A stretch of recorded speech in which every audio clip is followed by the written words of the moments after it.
Hello बच्चों, welcome to my channel exam buddy. और अब हम मिल रहे हैं बहुत दिनों बाद, बिकॉज़ मैम गई हुई थी चेकिंग पे और थोड़ा सा स्कूल का वर्क भी ज़्यादा था और आप लोगों को भी थोड़ा सा ब्रेक चाहिए था। तो आप सबके क्लास 9th के एग्ज़ाम ओवर हो चुके हैं और ये वीडियो है अभी अभी 10th क्लास में आने वाले बच्चों के लिए।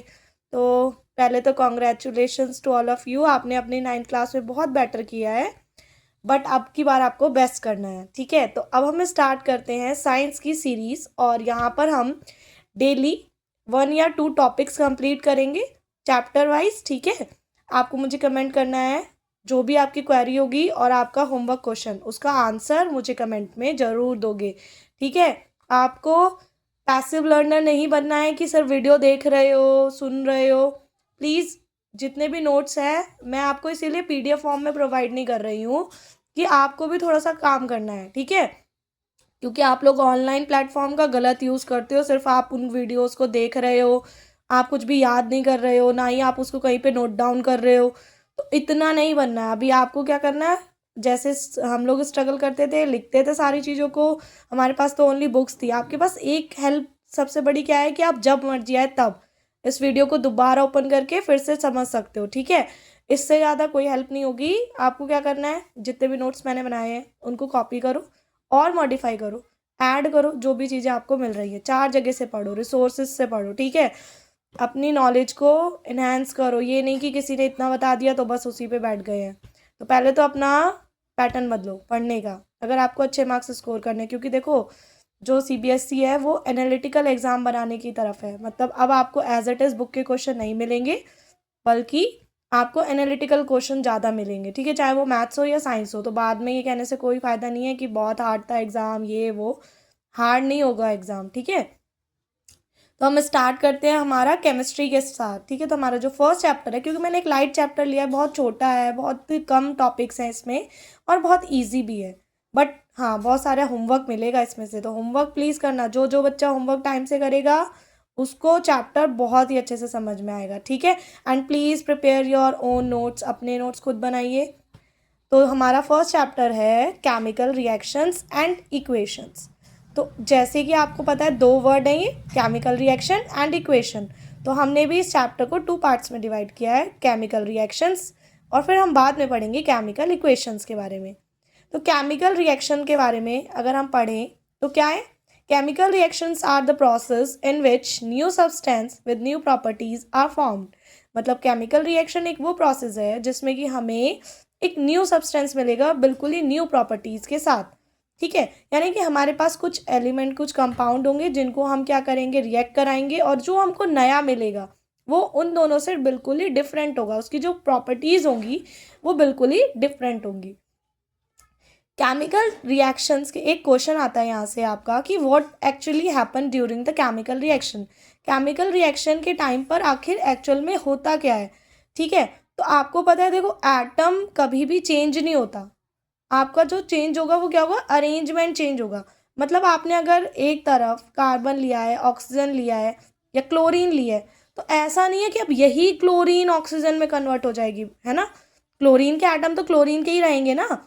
तो वो क्या होगा, खाली रीअरेंजमेंट होता है। तो आपको ये एक क्वेश्चन यहाँ से मिल जाएगा कि केमिकल रिएक्शन के time atom of one element change नहीं होते हैं, बस उनका रीअरेंजमेंट होता है। ठीक है, अब यहाँ पर कुछ टर्म्स आएंगी। जैसे फर्स्ट टर्म है आपकी रिएक्टेंट्स, जैसा कि इसका वर्ड से ही समझ में आ रहा है आपको, the substance which take part in a chemical reaction. मतलब जिनको हम यूज़ करेंगे केमिकल रिएक्शन को करने के लिए, वो क्या होंगे, हमारे रिएक्टेंट्स।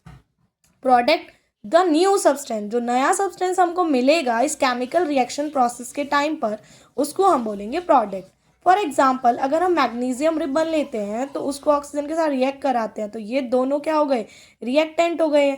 जो भी आपका इस एरो के लेफ्ट हैंड साइड में होगा वो आपका रिएक्टेंट होगा, और जो राइट हैंड साइड में होगा वो आपका प्रोडक्ट होगा।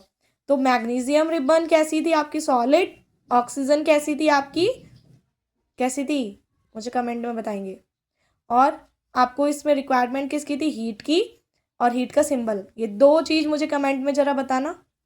मैग्नीशियम ऑक्साइड मिलेगी, और मैग्नीशियम ऑक्साइड कैसी है आपकी, गैसियस फॉर्म में है। तो आपने देखा मैग्नीशियम तो सॉलिड थी, लेकिन आपको मिल क्या रहा है, एक गैस मिल रही है। दैट मीन्स इसकी जो प्रॉपर्टी थी अब वो बिल्कुल ही कम्प्लीटली चेंज हो गई और हमें एक टोटली न्यू सब्सटेंस मिला है।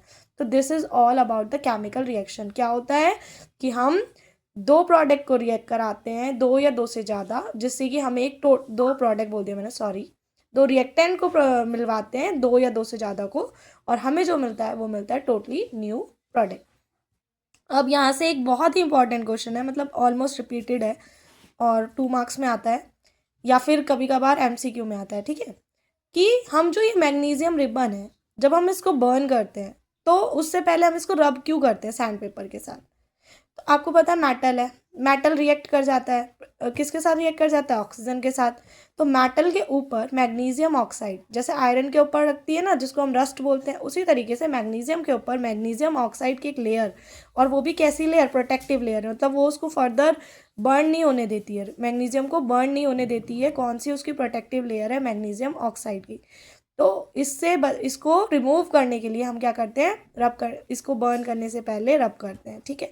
वेरी इंपॉर्टेंट क्वेश्चन है और आपको पता होना चाहिए, क्योंकि अभी मैं वीडियो स्टार्ट ही कर रही हूँ, ये सीरीज़ स्टार्ट हुई है, इसीलिए मैंने आज बहुत ज़्यादा टॉपिक नहीं लिए हैं। आप लोग भी अभी सेटल नहीं हो, है ना, किसी किसी के पास बुक्स भी नहीं है, तो प्लीज़ आपको क्या करना है, अपना पहले तो शेड्यूल बनाइए। अगर आपको साइंस मेरे से ही पढ़नी है तो देन प्लीज़ जैसे जैसे मैं आपको नोट्स प्रोवाइड कर रही हूँ आपको उनको अपने हैंड रिटन नोट्स में कन्वर्ट करना है। यहीं पर जैसे मान लो अभी मैंने रिएक्टेंट के बारे में जब पढ़ा है तो कुछ एक्स्ट्रा बातें बोली होंगी, तो आप उसको यहीं पर नोट करो। जब तक आप ये सब नहीं करोगे ना, आप सिर्फ सुन रहे हो, और पैसिव लर्निंग से कुछ भी नहीं होने वाला, एक्टिव लर्निंग चाहिए मुझे, ठीक है। तो क्लास 10th के स्टूडेंट, आज का आपका होमवर्क है कि मुझे फिजिकल और केमिकल चेंजेस में डिफरेंस, ठीक है, कमेंट में करेंगे और बताएंगे कि क्या डिफरेंस होता है फिजिकल चेंज में और केमिकल चेंज में। तो केमिकल रिएक्शन क्लियर हुआ, कल हम इसके बारे में पढ़ेंगे, इसकी कैरेक्टरिस्टिक्स, इसके टाइप। कल हमारा केमिकल रिएक्शन पूरा कंप्लीट हो जाएगा। चैप्टर बहुत छोटा है और अभी आपकी बिगनिंग है, तो मैं नहीं चाह रही कि हम बहुत ज़्यादा स्पीड में पढ़ाएं और जल्दी जल्दी ख़त्म कर दें, ठीक है। बहुत कूल माइंडेड, बहुत छोटी छोटी वीडियोज़ और बहुत आराम से आपको साइंस समझा दूंगी मैं। और आपको नेक्स्ट कौन सा चैप्टर पढ़ना है वो भी बताएंगे। कल हम क्या करेंगे, आप कैरेक्टरिस्टिक्स ऑफ केमिकल रिएक्शन के बारे में, ठीक है।